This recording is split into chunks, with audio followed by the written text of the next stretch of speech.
ದಾವಣಗೆರೆಗೆ ಆಗಮಿಸ್ತಾ ಇದ್ದಾರೆ ನರೇಂದ್ರ ಮೋದಿ. ವಿಶೇಷ ಹೆಲಿಕಾಪ್ಟರ್ ಮೂಲಕ ಈಗಷ್ಟೇ ದಾವಣಗೆರೆ ಪ್ರವೇಶ ಮಾಡಿದ್ದಾರೆ.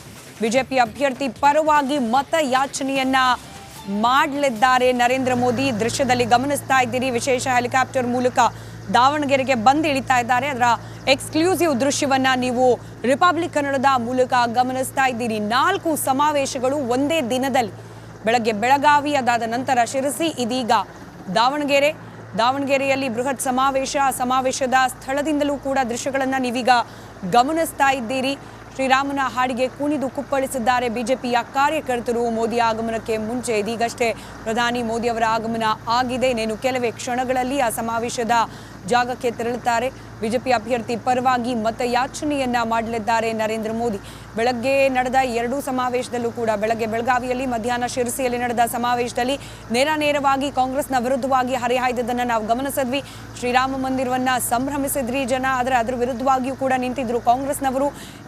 ನಮ್ಮ ಮನೆಯ ಆಸ್ತಿಯ ಲೆಕ್ಕಾಚಾರವನ್ನ ಹಾಕಿ ಅದನ್ನ ಒಂದು ಸಮುದಾಯಕ್ಕೆ ನೀಡುವ ಹುನ್ನಾರವನ್ನ ಮಾಡ್ತಾ ಇದೆ ಕಾಂಗ್ರೆಸ್ ಪಕ್ಷ. ಅದರಲ್ಲೂ ರಾಹುಲ್ ಗಾಂಧಿ ಅವರ ಹೆಸರು ಹೇಳದೆ ಶಹಜಾದೆ ಅಂತ ಹೇಳ್ತಾ ಅವರನ್ನ ವ್ಯಂಗ್ಯವಾಗಿ ಟೀಕಿಸ್ತಾ, ಅವರಿಗೆ ಇಚ್ಛೆಯ ಅನುಸಾರವಾಗಿ ಕೆಲ ನಿಯಮಗಳನ್ನ ಜಾರಿಗೆ ಇಂಥದ್ದೊಂದು ದೌರ್ಜನ್ಯ ನಡೆದ್ರೆ ಮಹಿಳಾ ಆಯೋಗ ಮೊದಲು ಧ್ವನಿ ಎತ್ತುತ್ತೆ. ಅದ್ರ ಬಗ್ಗೆ ಏನು ಹೇಳ್ತೀರಾ? ಮಹಿಳಾ ಆಯೋಗ ಇರೋದೇ ಸಂತ್ರಸ್ತರ ಪರವಾಗಿ, ಅವರ ಧ್ವನಿಯಾಗಿ, ಅವರ ಶಕ್ತಿಯಾಗಿ ನಿಂತ್ಕೊಳ್ಳೋದೇ ನಮ್ಮೆಲ್ಲರ ಕರ್ತವ್ಯ. ಹಾಗಾಗಿ ಈ ವಿಡಿಯೋ ಬಗ್ಗೆ ನಮ್ಮ ಮಹಿಳಾ ಆಯೋಗಕ್ಕೆ ದೂರು ಬಂದ ತಕ್ಷಣವೇ ನಾನು ಪ್ರೆಸ್ ಮೀಟ್ ಮಾಡಿ ಆ ಸೂಕ್ಷ್ಮತೆಯನ್ನು ತಿಳ್ಕೊಂಡು ನಾನು ಮುಖ್ಯಮಂತ್ರಿಗಳಿಗೆ ಮತ್ತು ಗೃಹ ಸಚಿವರಿಗೆ ಮತ್ತು ಪೊಲೀಸ್ ನನ್ನ ನೆಲದ ಭಾಷೆಯು ದೂರ ಬಲು ದೂರ, ಈ ಮನಕಂತೂ ದಾರಿ ತೋರುತ್ತಿದೆ. ಆ ಭಾಷೆಯದೇ ಬೆಳಕುವ ದೂರ ಎಷ್ಟೇ ಹೋಗಿ ಈ ಭಾಷೆಯಿಂದ ದೂರವಾಗಲಾರಿರಿ. ವಿಮಲ್, ನಮ್ಮ ಭಾಷೆ ಕೇಸರಿ. ನಿರ್ದೇಶಕರಿಗೆ 3 ಜನರಿಗೂ ನಾನು ಪತ್ರ ಬರೆದೆ. ಇದನ್ನು SITಗೆ ಒಪ್ಪಿಸಬೇಕು ಅಂತ ಸ್ಪೆಷಲಿ ನಮ್ಮ ಮಾನ್ಯ ಮುಖ್ಯಮಂತ್ರಿಗಳಿಗೆ ನಾನು ಮನವಿ ಪತ್ರದಲ್ಲಿ ಬರೆದಿದ್ದೀನಿ. ಸೊ 3 ದಿನಗಳ ನಂತರ ನಿನ್ನೆ ಮುಖ್ಯಮಂತ್ರಿಗಳು ಅದನ್ನು SITಗೆ ಒಪ್ಪಿಸಿದ್ದಾರೆ. ಸಂತ್ರಸ್ತೆ ನಿನ್ನೆ ದೂರನ್ನು ಸಹ ದಾಖಲು ಮಾಡಿದ್ದಾರೆ.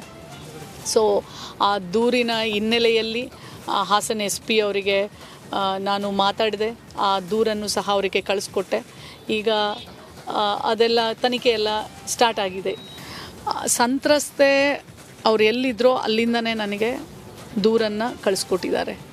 ಸೊ ಆಯೋಗ ಯೂಶ್ವಲಿ ಬರಬೇಕು ಅವರು, ಯಾಕಂದರೆ ಆ ಹೆಣ್ಣು ಮಗಳು ಯಾವ ವಾತಾವರಣದಲ್ಲಿ ಇರ್ತಾಳೆ, ಯಾವ ಒಂದು ಸ್ಥಿತಿಯಲ್ಲಿರ್ತಾಳೆ ಅಂತ ನಮಗೆ ಗೊತ್ತಿರಲ್ಲ. ಸಂತ್ರಸ್ತೆ ದೂರನ್ನು ಆಯೋಗಕ್ಕೆ ಕಳಿಸ್ಕೊಡ್ಬೋದು ಮೇಲ್ ಮುಖಾಂತರ, ಅಥವಾ ನನ್ನ ನಂಬರ್ ಇದ್ದರೆ ವಾಟ್ಸಪ್ಪಲ್ಲಿ ಕಳಿಸ್ಕೊಟ್ಟಾಗ ನಾವು ಅದರ ಸೂಕ್ಷ್ಮತೆಯನ್ನು ತಿಳ್ಕೊಂಡು ನಾವು ಇಮಿಡಿಯೇಟ್ಲಿ ರೆಸ್ಪಾಂಡ್ ಮಾಡ್ತೀವಿ. ಸೊ ಇಮಿಡಿಯೇಟ್ಲಿ ಪೊಲೀಸಿಗೆ ಫೋನ್ ಮಾಡಬೇಕಾ, ಇಮಿಡಿಯೇಟ್ಲಿ ರೆಸ್ಪಾಂಡ್ ಮಾಡ್ತೀನಿ ನಾನು. ಸೊ ಹಾಗಾಗಿ ಸಂತ್ರಸ್ತೆ ದೂರ ಬಂದ ತಕ್ಷಣವೇ ನಾನು SP ಹಾಸನ್ನು ಮತ್ತು ಗೃಹ ಸಚಿವರು, ಮುಖ್ಯಮಂತ್ರಿಗಳು 3 ಜನರಿಗೂ ಕಳಿಸ್ಕೊಟ್ಟೆ. ಸೊ ಅದಾಗಿದ್ದ ಸ್ವಲ್ಪ ಸಮಯಕ್ಕೆ ಒಂದು 2-3 ತಾಸಲ್ಲೇ ಮುಖ್ಯಮಂತ್ರಿಗಳು ಇದನ್ನು SIT ತನಿಖೆಗೆ ಒಪ್ಪಿಸಿದ್ರು. ಮೇಡಮ್, ಎಷ್ಟು ಜನ ಮಹಿಳೆಯರಿಗೆ ದೌರ್ಜನ್ಯ ಆಗಿದೆ, ಎಷ್ಟು ಜನ ದೂರು ನೀಡಿದ್ದಾರೆ? ಒಂದಿಷ್ಟು ಜನ ಮುಂದೆ ಬರೋಕ್ಕೆ ಹೆದರ್ಕೊಳ್ತಾರೆ, ಒಂದಿಷ್ಟು ಆತಂಕನೋ ಭಯದಿಂದ, ಅಂಥವ್ರಿಗೆ ಏನು ಹೇಳೋಕ್ಕೆ ಇಷ್ಟಪಡ್ತೀರಿ? ಎಷ್ಟು ದೂರು ಬಂದಿದ್ದಾವೆ ಅಂತ? ದೂರು ದಾಖಲಾಗಿರೋದು ಒಬ್ಬರೇ ಸಂತ್ರಸ್ತೆಯಿಂದ. ಅದು ನನಗೆ ಅಂಕಿ ಸಂಖ್ಯೆಗಳು ಗೊತ್ತಿಲ್ಲ, ಬಟ್ ಸುಮಾರಿದ್ದಾವೆ. ಮತ್ತು ಎಲ್ಲ ಮಹಿಳೆಯರಿಗೆ, ಅಲ್ಲಿ ಸಂತ್ರಸ್ತರಿಗೆ ನಾನು ಅಸಹಾಯಕ ಹೆಣ್ಮಗಳು ಮಹಿಳೆಯರು ಇದರಲ್ಲಿ ಕಾಣ್ತಾರೆ ತುಂಬಾನೇ. ನೋಡಿದ್ರಲ್ಲ, ನೊಂದ ಮಹಿಳೆಯರ ಪರ ಇರೋದೇ ಮಹಿಳಾ ಆಯೋಗ. ನಾವು ಸದಾಕಾಲ ಇರ್ತೀವಿ, ನೊಂದವರ ಕಣ್ಣು ಒರೆಸೋದಷ್ಟೇ ಅಲ್ಲ, ನ್ಯಾಯ ಕೂಡ ಕೊಡಿಸ್ತೀವಿ ಅನ್ನೋ ಮಾತನ್ನು ಮಹಿಳಾ ಆಯೋಗದ ಅಧ್ಯಕ್ಷೆ ನಾಗಲಕ್ಷ್ಮಿ ಚೌಧರಿ ಅವರು ಹೇಳಿದರು. ಕ್ಯಾಮ್ರಾ ಪರ್ಸನ್ ಲೋಹಿತ್ ಜೊತೆ ಸವಿತಾ ರಾಮಚಂದ್ರ, ರಿಪಬ್ಲಿಕ್ ಕನ್ನಡ, ಬೆಂಗಳೂರು.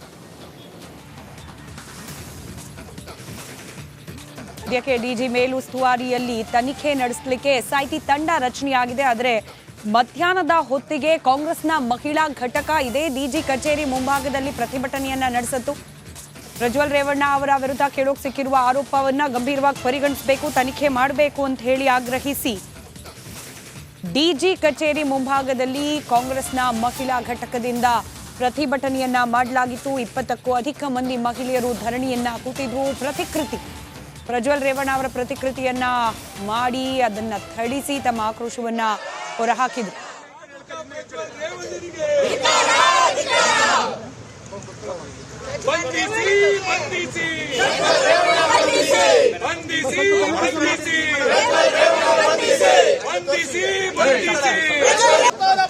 ಮೇಡಮ್ ಸ್ವಲ್ಪ ಹಿಂದೆ ಬನ್ನಿ, ಮೇಡಮ್ ಹಿಂದೆ ಬನ್ನಿ.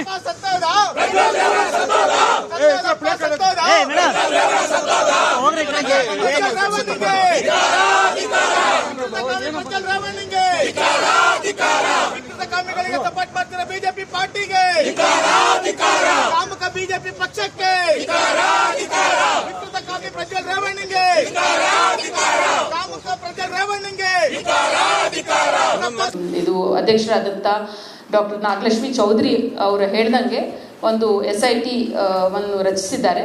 ಅವ್ರಿಗೆ ಈ ಒಂದು ಇನ್ವೆಸ್ಟಿಗೇಷನ್ ಮಾಡಲಿಕ್ಕೆ ಅವಕಾಶ ಮಾಡಿಕೊಟ್ಟಿದ್ದಾರೆ. ಅದನ್ನು ನಾವು ಸ್ವಾಗತಿಸ್ತೀವಿ.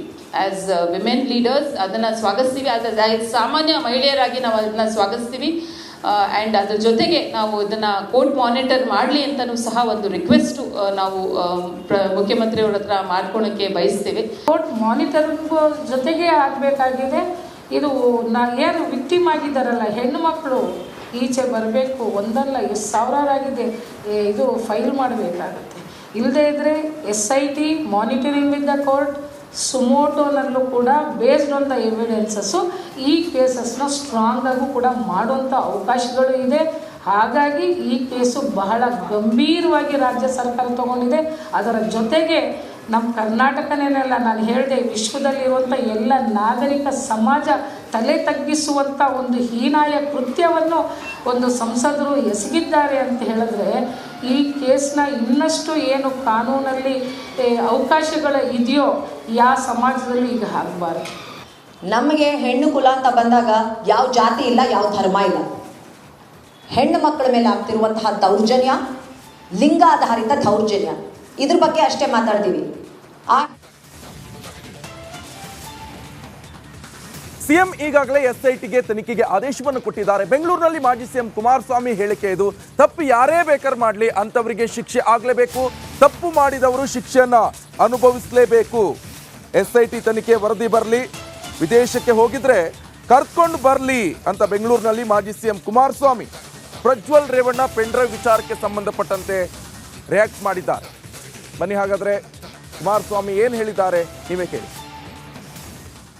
ಮುಖ್ಯಮಂತ್ರಿಗಳು SITಗೆ ತನಿಖೆಗೆ ಆದೇಶ ಮಾಡಿದ್ದಾರೆ ಅಂತಕ್ಕಂಥ ಗಮನಿಸಿದ್ದೇನೆ.